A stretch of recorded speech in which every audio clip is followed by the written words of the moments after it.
Welcome to this story, one of the most unsettling cases ever noted in Kentucky Hills.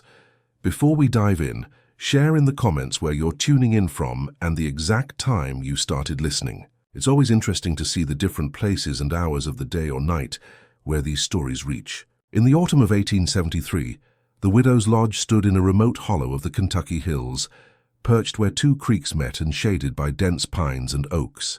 The air carried dampness, and a persistent fog clung to the low ridges at dawn. A drizzling rain had preceded the arrival of Mrs. Eliza Crowder, the widow and proprietor of the lodge, who had taken over the property only a few months earlier. Her intention: to offer lodging to weary travelers passing through the backwoods artery between county seats. But almost from the start, rumors swirled of guests who never left. Local oral tradition says that Crowder had inherited the land from her late husband, Andrew Crowder, a modest farmer who died in 1870 under unclear circumstances. Some county records mention a debt dispute, and one ledger entry hints that Andrew had been ill and possibly poisoned, though no coroner's report survives. Mrs. Crowder, quiet yet firm, insisted that she only wished to maintain the family homestead and accommodate travelers. The lodge itself was a weathered two-story wooden structure, with a front porch supported by hand-hewn beams, narrow windows, and a cellar that had long been sealed off with heavy oak planks. Neighbors recalled that the original cabin dated to the 1850s, and that families in the hollow spoke of odd noises, unexplained lights, and the occasional disappearance of livestock over the years. Within weeks of Eliza Crowder's opening, the first oddity occurred. A man calling himself Mr. Hayes arrived one evening, asking for a room and supper. The following morning, his small satchel lay by the hearth untouched, but the man himself had vanished from his bed. His breakfast remained on the table. No tracks led away, and the horses were still in the stable. The local constable, Samuel Ward, made a note in his journal: guest lodged, then gone, no sign of passage. Word spread quietly among the few nearby settlements, but few dared approach the lodge to investigate. Another such case came in early winter. A traveling merchant, John Pendleton, arrived by lantern light. He paid in advance and slept that night in the guest chamber on the upper floor. In the morning his trunk remained locked, but Pendleton was nowhere to be found. His companion, a Mr. Alston, insisted to local witnesses that he had heard a muffled footstep, then silence, and finally the sound of a trapdoor closing. But he could not locate that trapdoor when daylight came. The lodge doors were still latched from within. By mid-1874, local rumor had grown stronger. Some claimed that Crowder's family line had ties to an earlier Kentucky feud. Whispered references to the same mountain regions later associated with the French Eversole feud would be invoked by storytellers. Indeed, the French Eversole feud had ignited in eastern Kentucky a decade later, earning a reputation for deep-rooted vendettas, and locals used that memory as a comparison when speaking of suppressive, hidden violence in isolated hollows. Wikipedia. By the spring of 1874, the Widow's Lodge stood mostly vacant. Only travelers desperate for shelter along the back road dared approach it. The few who stayed reported sleepless nights, the sound of shifting boards beneath the floor, faint tapping at their doors near midnight, and a smell of damp soil rising through the cracks. Locals in nearby Clay County described the place as half house, half tomb. A letter found decades later in the county archive, signed by a Reverend Josiah Miller, recounts his brief visit that year. He wrote, "The widow seems kind enough, yet the air of that place chills the spirit. Her eyes follow the rafters as though someone walks above. Miller stayed one night only, leaving before sunrise." In the same collection of papers lies a second note, unsigned, mentioning that two riders from Manchester had gone missing after leaving the lodge during a thunderstorm. By midsummer, the local constable, Samuel Ward, returned to investigate. His log, though fragmentary, mentions that he and two deputies searched the cellar. It had been pried open by an unknown hand. Inside they found a shallow depression filled with rainwater, an old shovel, and scraps of cloth so decayed the color could not be determined. Ward wrote that he felt watched the entire time, though no person could be found. He closed the entry abruptly. The widow refuses to speak further. She claims God alone knows what became of them. The town gossip painted Eliza Crowder as cursed, perhaps even deranged, but there were those who pitied her. A midwife named Martha Keeley recalled that Eliza spoke to her dead husband as though he still sat by the fire. Neighbors said they heard her singing hymns in the middle of the night, different verses overlapping, as if two voices echoed each other. It was around this time that the Lexington Gazette printed a small column about the vanishing lodge of Clay Hills, referring obliquely to Crowder's property. The story drew attention from a traveling journalist, Edwin P. Thorne, who made his way to the site in early 1875.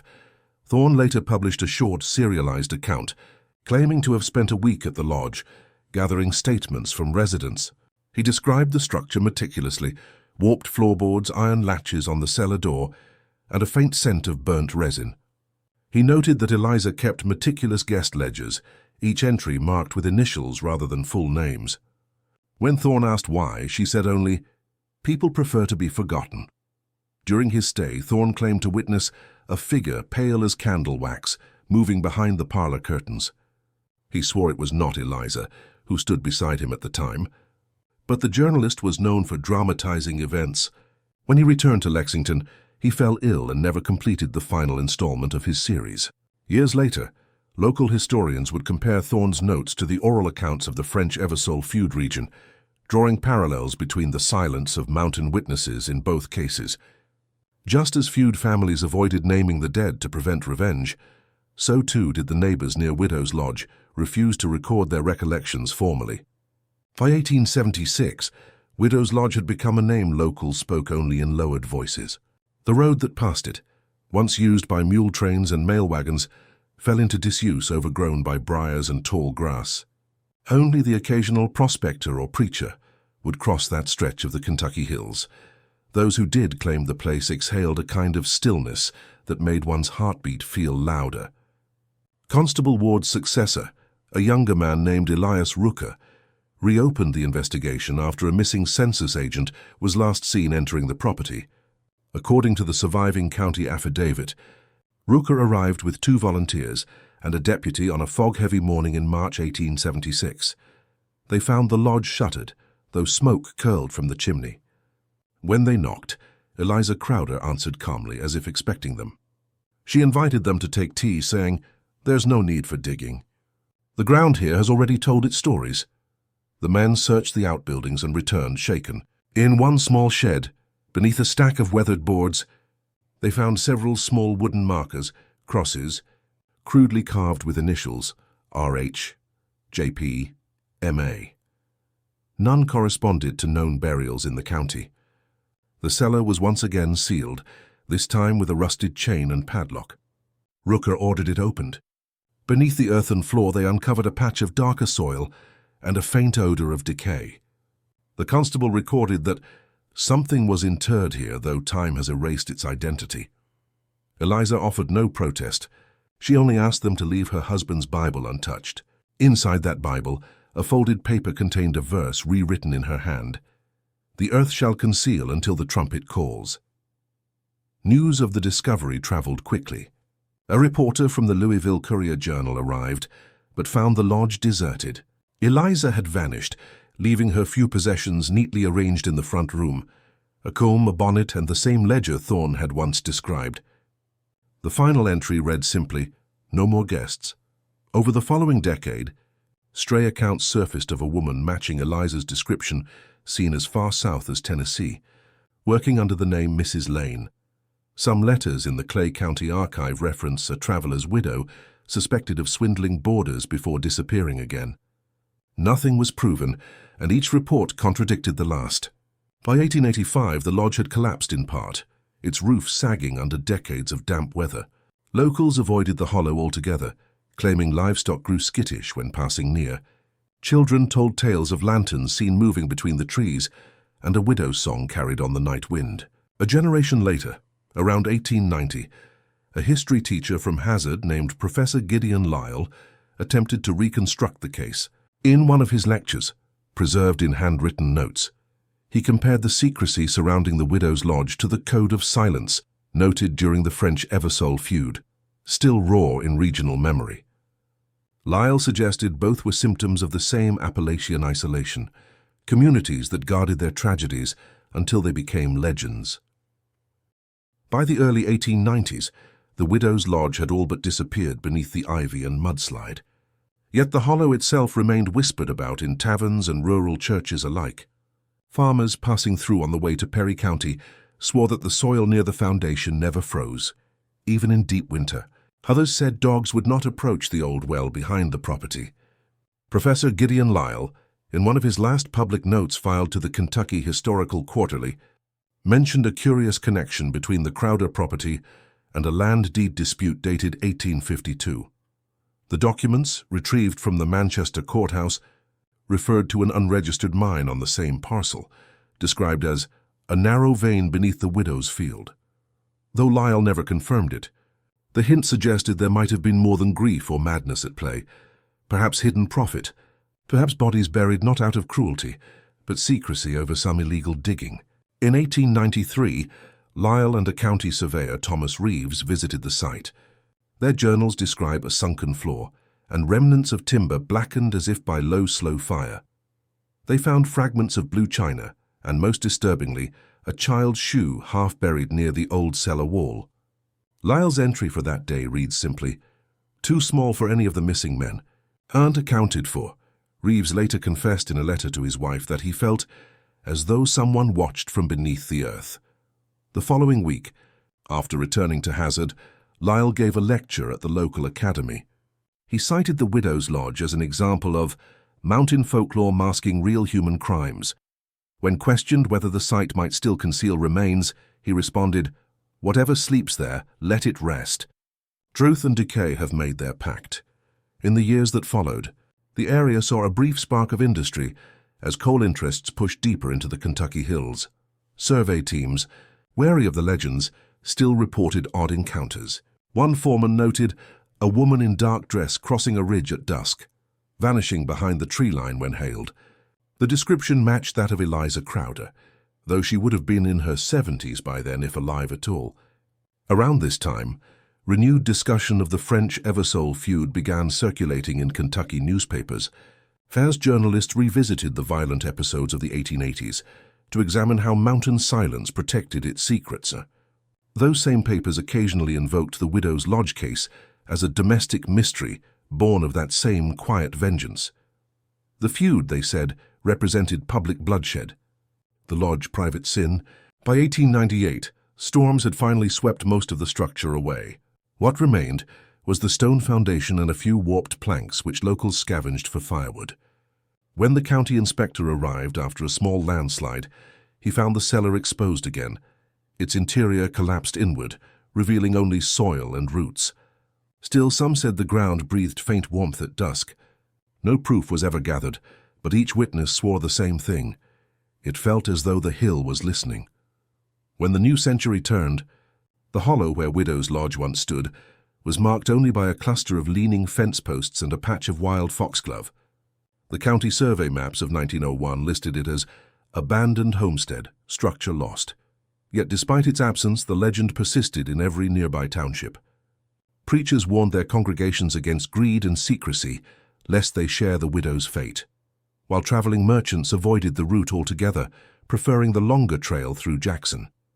In 1903, a regional folklorist named Clara Whitcomb visited the Kentucky hills on assignment for the Southern Ethnographic Review. Her notebooks, now housed in the University of Kentucky archives, contained detailed interviews with residents who still remembered the lodge. One elderly farmer, identified only as J.C., told her, "She weren't wicked, only touched by sorrow. The ground took what she couldn't carry." Another local, a retired sheriff, recalled that during dry summers faint outlines of square foundations reappeared, as if the house itself tried to surface again. Whitcomb's report became one of the few written records to blend fact and folklore. She traced the Crowder lineage and found a record of an E. Crowder purchasing modest acreage in 1872, just months before the first disappearance. Tax receipts confirmed payments until 1875, then nothing. Her conclusion suggested that Eliza might have fled after a confrontation with local debt collectors, leaving behind her name and home to be reclaimed by myth. Yet even Whitcomb admitted unease. She described camping near the hollow for 2 nights, hearing what she called the steady rhythm of a pick striking soil, though no miners were registered in that area at the time. On her second night, she awoke to find small stones arranged in a line outside her tent, 5 in a row, each marked with a faint cross scratched by hand. She left the following morning, abandoning most of her equipment. By 1905, interest in the site briefly revived when county workers attempted to expand a wagon path through the valley. According to a brief mention in the Manchester Courier, digging near the lodge's remains uncovered a narrow wooden box no longer intact. The report stated, "Contents unrecorded, box resealed and buried upon order of the overseer." That overseer, a man named Lewis Craddock, resigned weeks later without explanation. Some historians later speculated that the discovery might have held records or bones connected to the disappearances, but the file pertaining to the project was lost in a courthouse fire in 1910, one of many small disasters that seemed to erase every trace of the Widow's Lodge story from official memory. The French-Eversole feud had by then become the symbol of Kentucky's turbulent 19th century, a reminder of how vendetta and silence shaped the mountains. Whitcomb, writing in her final notes before her death, remarked that the Widow's Lodge stood as the domestic echo of that feud, where no shots rang, yet lives were quietly extinguished. By 1911, the Widow's Lodge hollow was nearly swallowed by regrown forest. Birch and poplar had replaced the clearing where the house once stood, and the old trail leading there was marked on newer county maps only as Discontinued Road. Still, the story survived in scraps of local conversation, what older residents called the Widow's Whisper. In that same year, a mining company known as Caledonia Coal Syndicate began surveying the surrounding ridges. Their foreman, a meticulous man named Arthur Wexler, recorded in his daily log that the team uncovered rotted timber and human-sized impressions in clay near the coordinates of the abandoned homestead. Wexler, being from Illinois, knew little of the folklore until a laborer warned him, "That's the widow's ground. Don't go cutting into it." The workers refused to continue, forcing Wexler to redirect the dig. His official report to headquarters omitted any mention of what was found beneath the surface. A surviving photograph from that expedition, grainy and overexposed, shows several men standing beside a depression in the earth with something indistinct at its center. Decades later, historians argued whether the object was a tree root or remnants of a coffin lid. The original negative disappeared after the 1932 flood, leaving only speculation. Around this time, an aging Samuel Ward, the former constable who had investigated the case nearly 40 years earlier, gave one final interview to a Lexington Herald correspondent.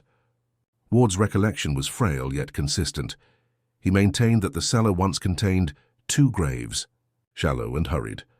When asked why no charges were ever filed, he replied, "We had no one to charge. She was gone and so were they." His comment revived temporary public curiosity, prompting renewed references to the case in regional papers. Writers often compared it to the broader culture of Appalachian secrecy, explored in accounts of the French-Eversole feud, again noting how family honor and rural silence buried truths as efficiently as time. That feud had ended generations earlier, yet its shadow remained a convenient metaphor for the hidden violence of the hills. In 1913, Professor Lyell's former student, now a local historian named Benjamin Yates, visited the hollow with 2 surveyors. Yates noted that the forest growth was unusually dense, and the air held a metallic tang as though the soil had memory. Near the old foundation, they found fragments of glass and what appeared to be part of a locket bearing the initials EC. The metal had blackened, but the engraving remained legible. Yates took it as confirmation that Eliza Crowder had not fled far, or that someone had returned her keepsakes to the earth. That same year, the state began formal documentation of ghost stories for a cultural folklore index. Her field agent noted the Widow's Lodge among sites of spectral association, though she emphasized that no supernatural claims could be verified. "It is less a haunting than a history," she wrote. "Their story the ground itself refuses to forget." The Kentucky hills moved on, yet travelers claimed that on still nights they could hear faint humming, like a woman's voice carried between the trees, never words, just a tune that rose and faded with the wind. By the summer of 1915, the hollow once again drew cautious attention. A series of flash floods had washed through Clay County, exposing layers of long-buried soil. Among the debris, a young boy named Calvin Merritt discovered what appeared to be fragments of painted wood and rusted metal hinges, remnants of a door frame. His father, a local mill hand, brought the pieces to town, joking they were from the widow's cellar. But the county clerk took note, marking the find in a brief ledger entry now preserved at the Manchester Historical Society. Not long after, a schoolteacher from Hazard, Miss Ruth Hollins, led a small team of students on a summer project to collect local stories for the Kentucky Folklore Archive. She described the hollow as eerily symmetrical, as though someone had once flattened the land by hand. Villagers guided her along the path, stopping short of the old foundation. One elder, Amos Nance, warned, "Best not to linger near sundown. The birds won't stay here, and neither should we." Hollins' field notes reveal a tone both skeptical and unsettled. She wrote, "The legend of Widow's Lodge remains consistent across sources: disappearances, a cellar, a vanished proprietress. Yet each retelling shifts.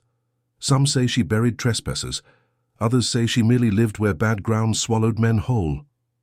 In the margin of one page, she added, "There is something mournful about the silence here. Not evil, but unfinished." By this period, the Kentucky Historical Society had begun cataloguing regional feuds and unsolved crimes as part of a study on Appalachian lawlessness. One entry draws a deliberate parallel. The Widow's Lodge incident stands beside the French Eversole feud as a symptom of the same isolationist code: an unwillingness to speak, an acceptance of mystery as neighbor. This subtle echo of the old feud marked one of the last formal mentions of Eliza Crowder in any official record. In 1916, a traveling photographer named Jonas Bell passed through the area documenting abandoned properties. His surviving plate, images show the Widow's Lodge site overgrown, yet distinctly mounded in its center, like a collapsed chest rising slightly from the earth. Locals told him the ground swelled each spring, as though something beneath pushed upward. Bell dismissed it as frost heave, but years later, one of his photographs appeared in a Louisville exhibit titled Ghosts of the Commonwealth. Beneath it, a handwritten caption read, "Widow's Lodge, Kentucky Hills, no one returned." The photograph sparked renewed whispers, especially among miners who traveled through the region. Some claimed to see faint lamplight flickering among the trees, though the place had been uninhabited for decades. Others said the soil smelled faintly of smoke when disturbed, as if the foundation still breathed the residue of old fires. By 1917, the last year any living witness could recall the lodge with certainty, the valley lay still again. But the great war had taken many of the young men who might have explored or documented the site, and the old stories faded with their parents. Only the name remained, passed from one generation's cautionary tale to the next. Don't stay where the widow kept her guests. When the war ended in 1918, the Kentucky Hills returned to their quiet rhythm of farming and timber work. Yet the hollow once called Widow's Lodge still carried an unease that defied time. Travelers occasionally strayed near it while hunting or logging, but nearly all later admitted to turning back before reaching the heart of the clearing. The air, they said, felt too still, too thick, as though it waited for something or someone to return. That same year, a regional historian named Dr. Henry Loudon began assembling what he termed the vanished settlements of the Appalachians. Among his files lies a section dedicated to Widow's Lodge. Loudon compiled surviving letters, property, deeds and witness statements from Clay and Perry counties. He observed that most official references to the property ended abruptly after 1875, just as the Crowder tax records did. Loudon concluded that some deliberate erasure had taken place, a common practice when scandal met religion in small Kentucky communities. Loudon's draft, never formally published, included an intriguing annotation. Comparison may be drawn to the aftermath of the French Eversole feud, in which entire kinship lines altered surnames to avoid retribution. A similar silencing may explain the disappearance of Crowder descendants. It was a calm, scholarly observation, but it reframed the legend not as a haunting, but as a purposeful act of forgetting. The few letters that Loudon traced hinted at surviving relatives. One, signed Mary E., addressed to a minister, in London, Kentucky, mentioned, Aunt Eliza's sin buried deep like her rooms. It was never sent, found folded into a family Bible decades later. The tone was neither condemning nor frightened, but mournful, as if the writer carried a private shame linked to the old lodge. By 1920, the hollow had reverted entirely to woodland. The last physical trace of the structure, the stone hearth, was dismantled by a homesteader seeking building material. He later told his neighbor he regretted it, claiming that every time he lit a fire on his own property afterward, it smoked like wet clay and smelled of sorrow.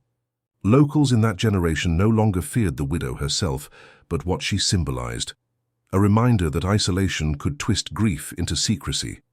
Old sermons preserved from the area began referencing her as a cautionary spirit, not a ghost, but a moral lesson. One traveling preacher, Reverend Coates, described the lodge as a house that listened too long to its own emptiness. Despite fading memory, the name survived in regional maps and cautionary tales told to children. The hollow was labeled Widow's Draw on a 1922 survey, and for years afterward, hunters marked it simply with an X. And yet, even as folklore dimmed, a few claimed that the lodge's cellar remained intact beneath the soil. In 1923, a group of surveyors for a new highway route passed through the area. Their supervisor recorded, without elaboration, uneven terrain, ground unstable near old foundation site. A week later, their equipment wagon sank half a foot into the earth overnight. No sinkhole was visible the next morning. The report ends there. No follow-up, no return expedition. Just another silence added to the others, each one deepening the hollow's legend. By the mid-1920s, progress crept steadily toward the Kentucky hills, telephone lines in the larger towns, motor cars on rutted roads, but the hollow where Widow's Lodge had once stood remained untouched. When county engineers attempted to reroute a bridge project through that valley in 1925, they abandoned the plan after test drilling revealed unreliable subsoil, pockets of air, and decayed timber fragments. An inspector reportedly muttered, "The ground sounds hollow like it remembers something." That same year, a young reporter from the Louisville Herald-Post, named Isaac Granger, decided to chase what he called Kentucky's Forgotten Murders. His second article, The Widow's Hollow, An American Silence, blended oral history with speculation, reviving public curiosity for a brief moment. Granger visited surviving residents who still remembered the story from their grandparents. He wrote that none would approach the site after dark, and that one farmer, Elias Boone, claimed to have found a woman's comb and a page from a prayer book, unearthed after a storm. Boone handed both items over to Granger, who later photographed them for his article, though the image plates have since vanished. In his notes, Granger remarked that the terrain seemed unnaturally warm beneath the hand, even in the chill of October. He interviewed a school teacher who recalled her mother's warning, "Don't sing near Widow's Draw after sundown." She answers. The article itself caused a mild sensation, reawakening local fears. But Granger's editor killed the story's second installment, claiming it strayed too close to superstition. Weeks later, Granger left for another assignment in Virginia and never returned to the topic. His original manuscript ended with the line, "The hollow keeps its witnesses." In that same period, scholars reviewing the social patterns of Appalachian communities again referenced the French Eversole feud as a lens for understanding how memory, vengeance, and silence intertwined in mountain culture.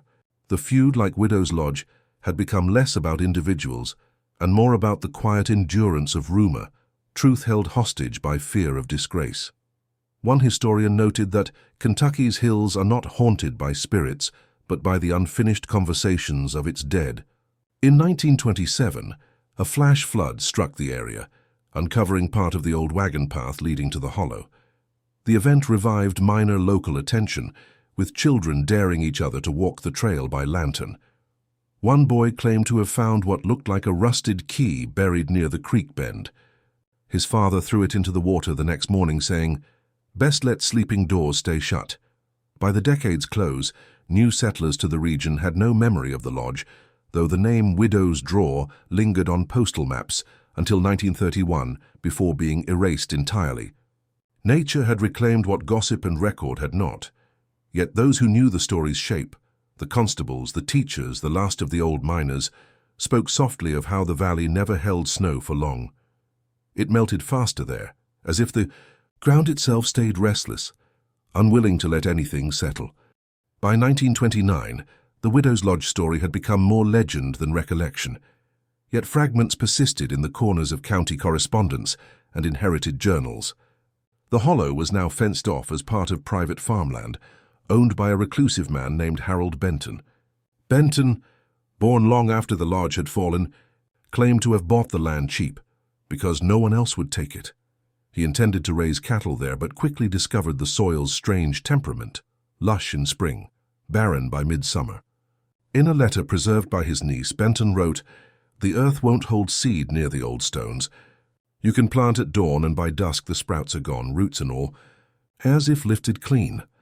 When a county agent visited to test the ground, he recorded that the soil was unusually porous, suggesting voids beneath the surface. Benton soon abandoned the pasture, fencing it off once more.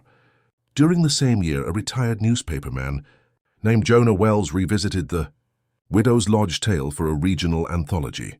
Titled Tales from the Ridge Country, Wells had grown up hearing about the disappearances and used his platform to reconstruct the events as a cautionary chronicle. He opened with a line that echoed through many later retellings. Some houses vanish, but their silence remains fenced in the earth. Wells's essay drew upon existing folklore and even cited the French Eversole, viewed as an example of how Kentucky's hidden histories often blended crime and cautionary myth. He observed that while the feud had records and testimony, the Widow's Lodge existed only in half-burned ledgers, unsigned affidavits, and the nervous laughter of old men. His approach was analytical, yet reverent, lending the legend its first hint of academic credibility. That credibility soon attracted a handful of graduate researchers from Lexington who, in 1930, attempted to locate the original foundation. They found little, just an uneven patch of clay and scattered stones. One of them, a student named Helen Dorsey, wrote in her field notebook, "There's nothing here but the sound of water beneath the soil, like a slow breath." Dorsey later recalled hearing faint tapping noises while sketching the site, steady, rhythmic, too deliberate to be wind or roots shifting. The group camped for one night. The next morning, one of their tents had collapsed inward, the stakes pulled from the ground. No footprints surrounded it, only small indentations circling the tent perimeter, as though something had pressed upward from beneath. Shaken, the team returned to Lexington and filed a minimal report with the State Folklore Office. Dorsey, years later, described it as the night that convinced her, not all stories fade when their tellers die. By the early 1930s, the Widow's Lodge Hollow was once again swallowed by undergrowth. The Depression years diverted attention elsewhere, but among the older residents of Clay County, the tale persisted as quiet inheritance. Some families claimed descent from guests who had gone missing, though no records proved it. Others swore they had seen light glimmering through the trees after thunderstorms, as if lanterns still moved through the valley's dark lungs. By 1933, the Great Depression had hardened life in the Kentucky hills. Many abandoned their farms and cabins, leaving the valleys to reclaim what had once been home. Yet Widow's Draw, the former site of the lodge, remained an exception, a place even the desperate avoided. Rumors circulated that workers sent by the county to salvage timber near the hollow refused to stay past dusk. One of them, a logger named Lester Haynes, later told his wife he heard a woman calling names, low and tired, like she was taking roll of the dead. That same year, a Works Progress Administration, WPA team began compiling folklore across rural Appalachia. Among their field transcripts lies one labeled simply, Case 44, The Widow's Lodge. The interviewer, known only by initials JRC, recorded testimony from a 90-year-old farmer named Moses Tackett, who claimed his grandfather helped build the original structure. Tackett described it as a house too proud for its hill, meaning it stood above the others in both design and isolation. He recounted the tale of the missing travelers and ended with a quiet line, "Ain't the dead I fear, but the quiet where they used to be." The WPA notes include an intriguing remark. The interviewer connected the enduring silence around the case to what he called mountain justice, citing historical parallels with the French Eversole feud, where locals preferred to handle retribution privately rather than involve distant lawmen. He speculated that perhaps Eliza Crowder had harbored or punished men involved in similar disputes, and her legend endured because she mirrored the feud's unspoken codes. During this same period, the Manchester Gazette published a short feature titled Kentucky's Vanished Inns. Widow's Lodge received 2 paragraphs, noting that its location and events remain unverified, but widely recalled. The article sparked a small revival of interest. A photographer, Warren Lyle, grandson of Professor Gideon Lyle, visited the site in 1934. His surviving photos show moss-covered stones and what appears to be a faint rectangular depression, likely the outline of the cellar. In his accompanying notes, Lyle wrote, "The air here feels watched.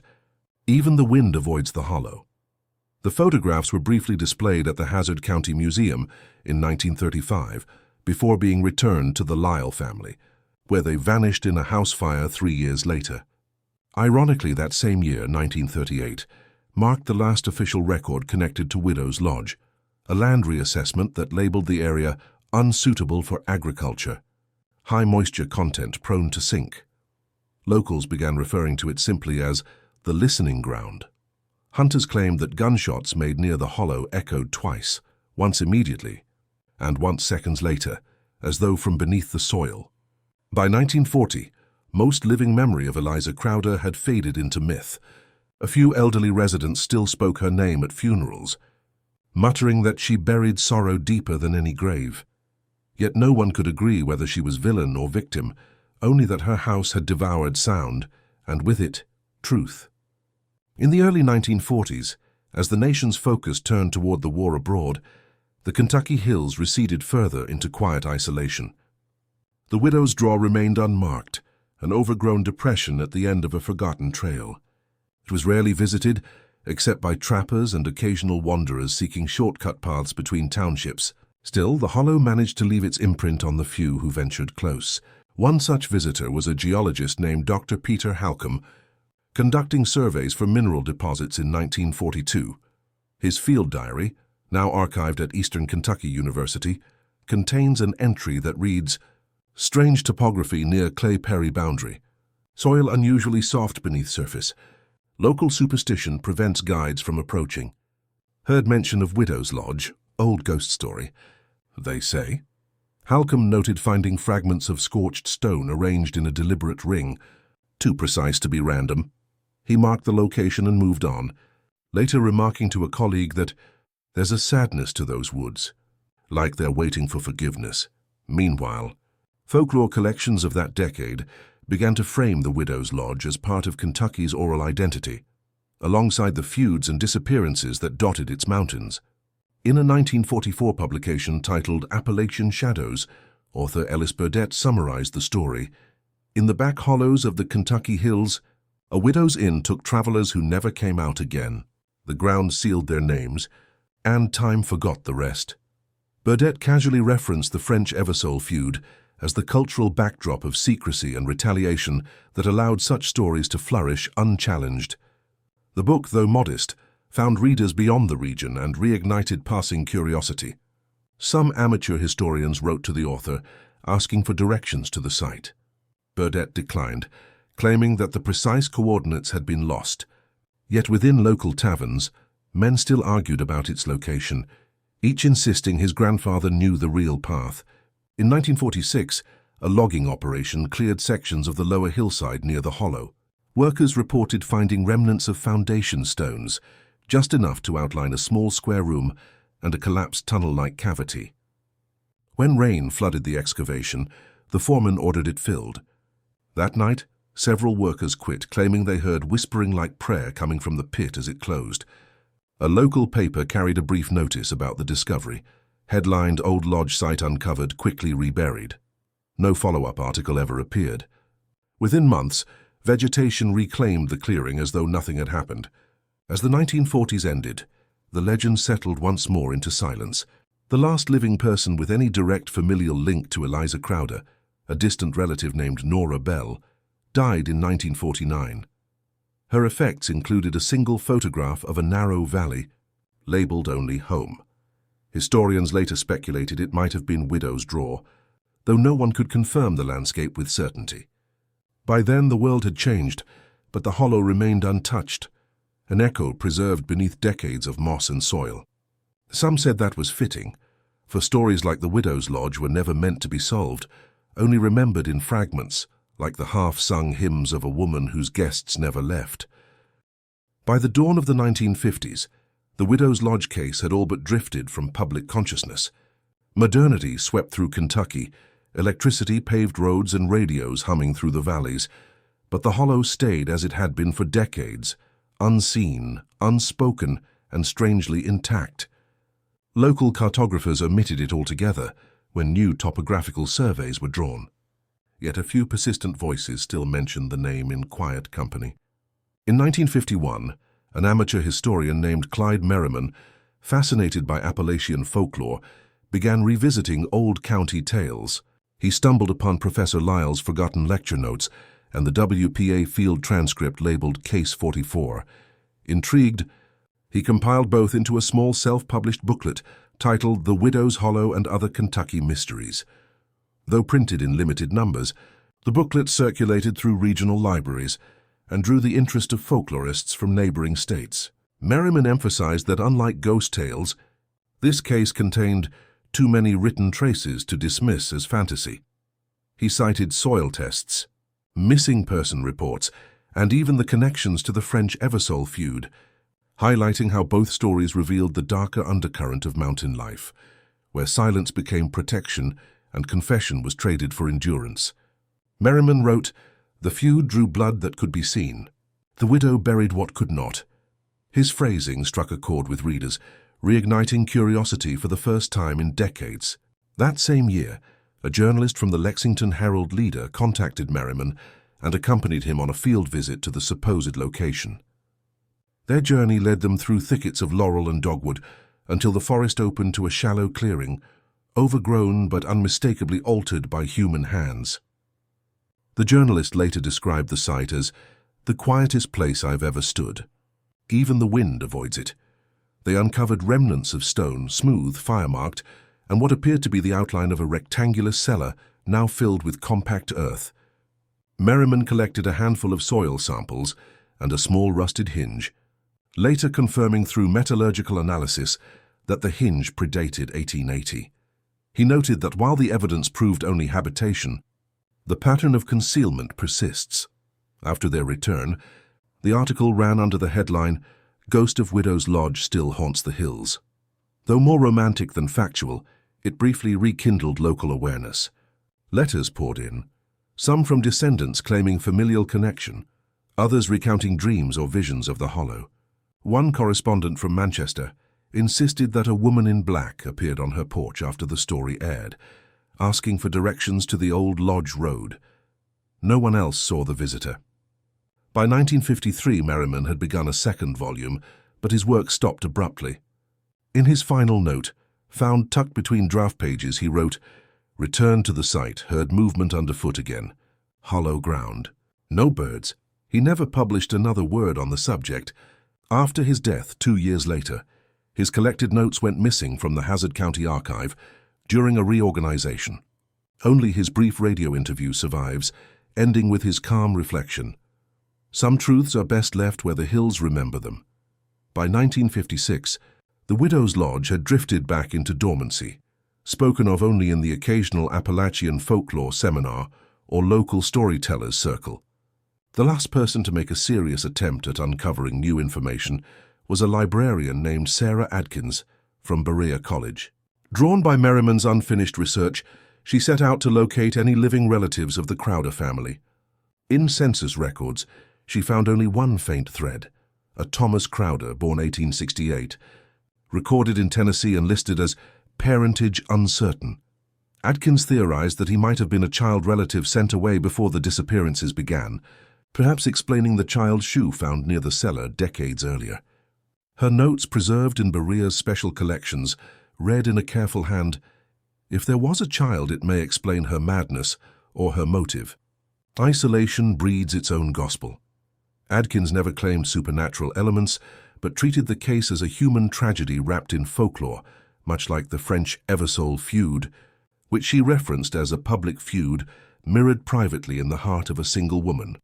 Her analysis framed Eliza Crowder not as a villain, but as the inevitable result of loss, grief, and a culture of silence. In 1958, Adkins visited the Hollow herself. She described it vividly. A low mist rolling between trees, the smell of iron in the air, the ground soft as breath. She carried a small tape recorder, but according to her field report, the tape malfunctioned as soon as she began describing the terrain. Only faint static, and what some listeners later interpreted as distant humming, were captured. Returning home, Adkins wrote a single haunting line in her journal. The lodge may be gone, but the conversation continues beneath the leaves. Her article, The Widow's Lodge, a study in Appalachian silence, and was published in a modest folklore quarterly in 1959. While largely ignored by academics, it cemented the story's reputation among storytellers. Many adopted her phrasing, quoting that final line at the close of their retellings, as though it were an epitaph. After Adkins' death in 1961, her students donated her personal effects to the college. Among them, a small glass vial labeled Soil Widow's Draw. The dirt within had hardened, dark and dense. A later analysis showed traces of ash and calcium, but no clear origin. Throughout the 1960s, as television brought ghost hunting into popular culture, Widow's Lodge was occasionally mentioned in radio programs and late-night talk shows. Locals disapproved, saying outsiders turned sorrow into sideshow.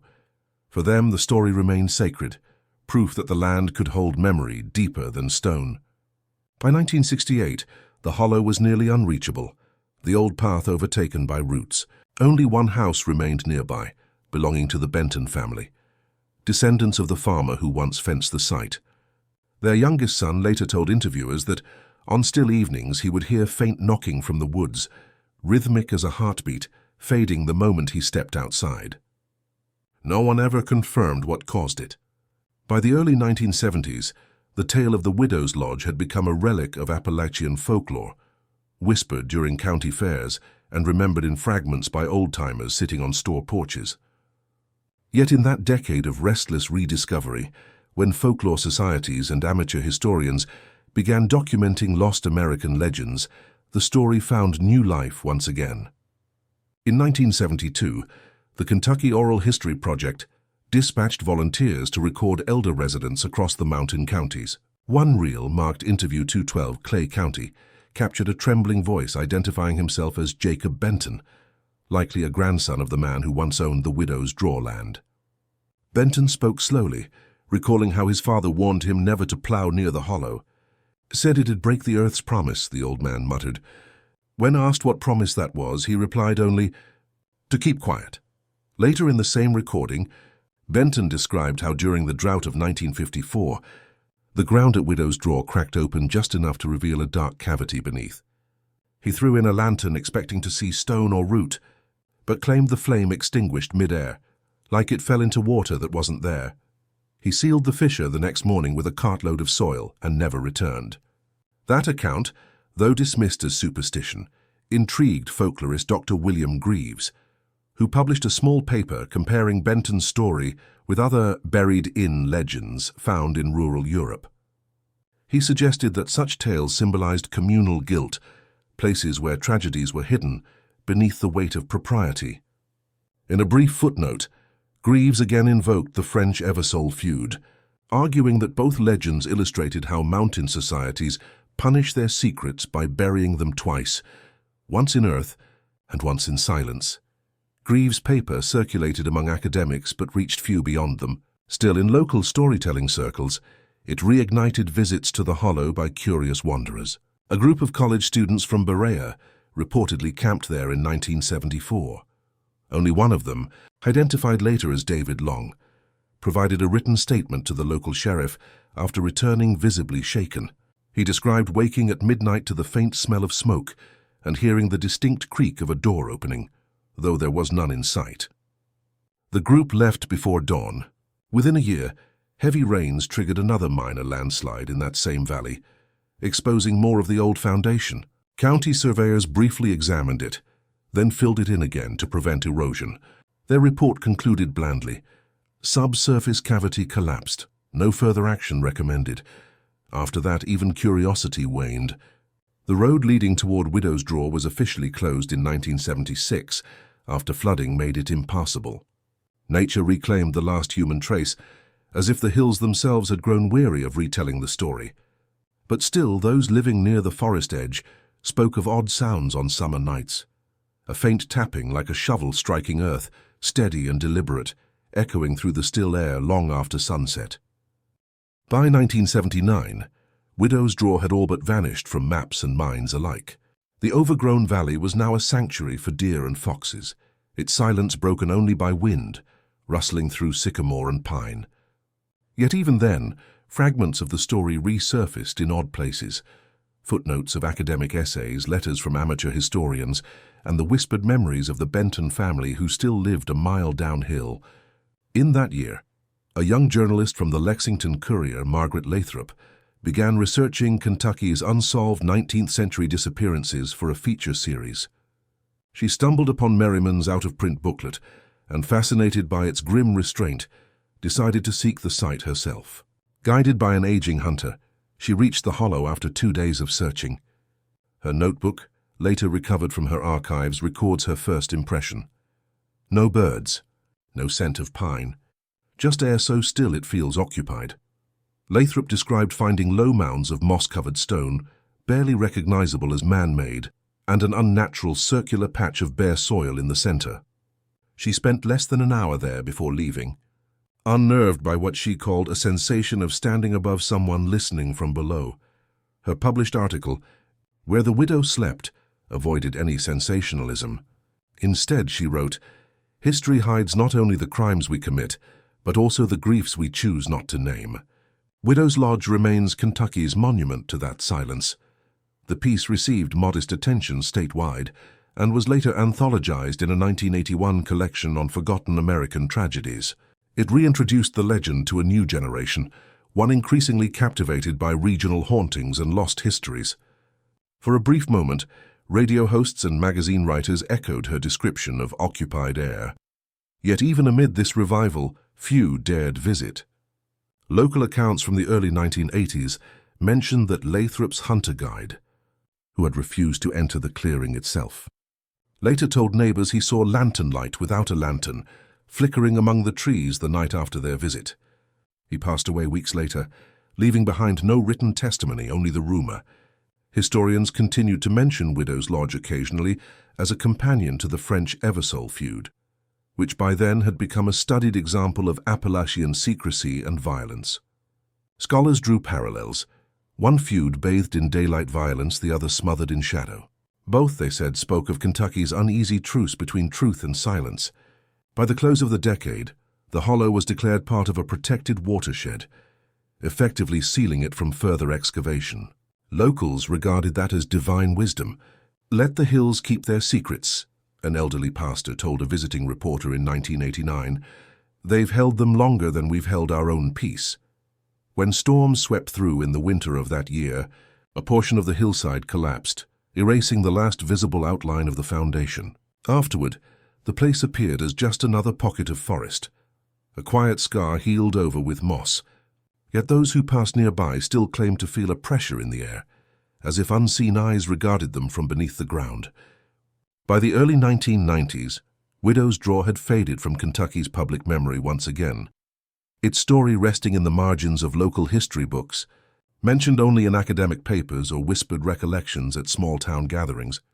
Yet, like a stubborn echo, it continued to reappear every decade or so, as if the hollow refused to stay buried. In 1992, a graduate student from the University of Kentucky named Linda Carver chose the legend as her thesis topic, Gender, Isolation, and Silence in Appalachian Law. Carver approached the story through psychology and sociology rather than superstition, arguing that Widow's Lodge represented the collapse of private grief under public neglect. She drew heavily on Sarah Adkins' 1959 article and traced linguistic parallels between the tale and 19th-century mountain hymns. Among her references, she cited the French Eversole feud as a comparative lens, showing how silence and omission often replaced justice in both domestic and communal tragedies. Carver visited the site once, guided by an elderly Benton descendant who remembered the exact path. Her field diary describes a strangely warm fog that hung low over the hollow even in the chill of late October. She noted that her compass spun irregularly and that a faint humming, steady, tonal like an unseen choir, rose and fell with the breeze. Her last line reads, "It feels less like haunting than remembrance. The earth hums its own elegy." Her completed thesis was praised quietly within academic circles for its empathy and restraint, though few readers outside the university encountered it. Carver herself later said she never felt afraid there, only profoundly observed. By 1995, a small local history society in Manchester attempted to organize a public talk on the Widow's Lodge, inviting Carver as a speaker. She declined, writing in her letter of refusal, "The story has already been unearthed too often. Each retelling opens the ground again, and the ground has earned its rest." The phrasing would later become a kind of unspoken epitaph for the tale. In 1997, severe flooding reshaped much of the lower Clay Valley. After the waters receded, satellite imagery revealed subtle changes in the terrain, faint rectangular discolorations in the soil where the foundation had once stood. The pattern matched sketches drawn decades earlier by Professor Lyle and later by Merriman, confirming at last that the lodge's location had indeed been correctly identified. Yet, even with that validation, no one returned to excavate. By century's end, the name Widow's Lodge survived only in oral retellings passed between families. Its details altered, but its tone unchanged. It was no longer a tale of murder or haunting, but a reminder of how silence itself can linger longer than memory. Old residents said the forest there never truly slept.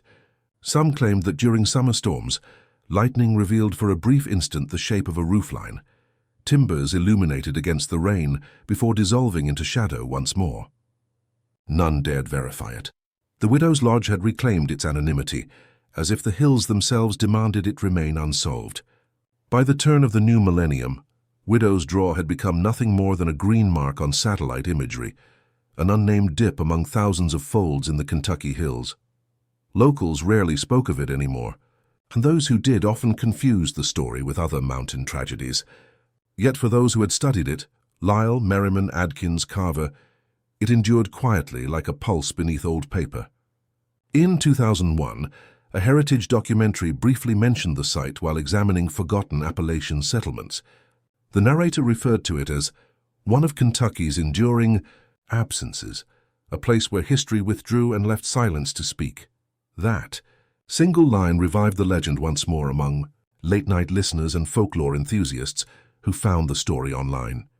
Still, no one attempted to rediscover the hollow in person. The area had become state forest land by then, overgrown and guarded by slope and time.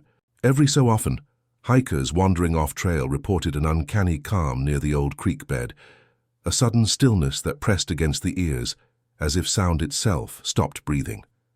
A few spoke of faint rhythmic tapping deep in the soil, echoing once then again from nowhere. Rangers dismissed it as groundwater shifting through limestone, but those who'd heard it weren't convinced. They said it carried a pattern, almost deliberate, like a hand striking the same buried door. Scholars continued to place the tale alongside regional accounts of the French Eversole feud, both cited as symbols of Appalachian secrecy, one public, one private, each a mirror of the other. Where the feud left its scars in blood and newspaper ink, Widow's Lodge left only its silence. Both, however, revealed a truth about the hills, that justice here often fades into the roots before it ever reaches the courthouse. In her final years, Professor Linda Carver, then retired, was asked during a radio interview whether she believed the story true. She paused for a long while before answering, "Truth isn't the point. Some places remember better than we do. Today, few could find the exact spot even with a map. The forest has folded over it completely, erasing what little outline the storms left behind. But locals still speak in whispers of nights when the fog lingers too long in the valley, and a low humming seeps through the trees, neither wind nor water, but something older, patient, and unending. They say if you listen closely, you can still hear the faint rhythm of a shovel in wet clay, somewhere beneath the moss. No proof has ever been found, no graves ever confirmed, And so the widow's lodge remains what it has always been, a hollow that remembers,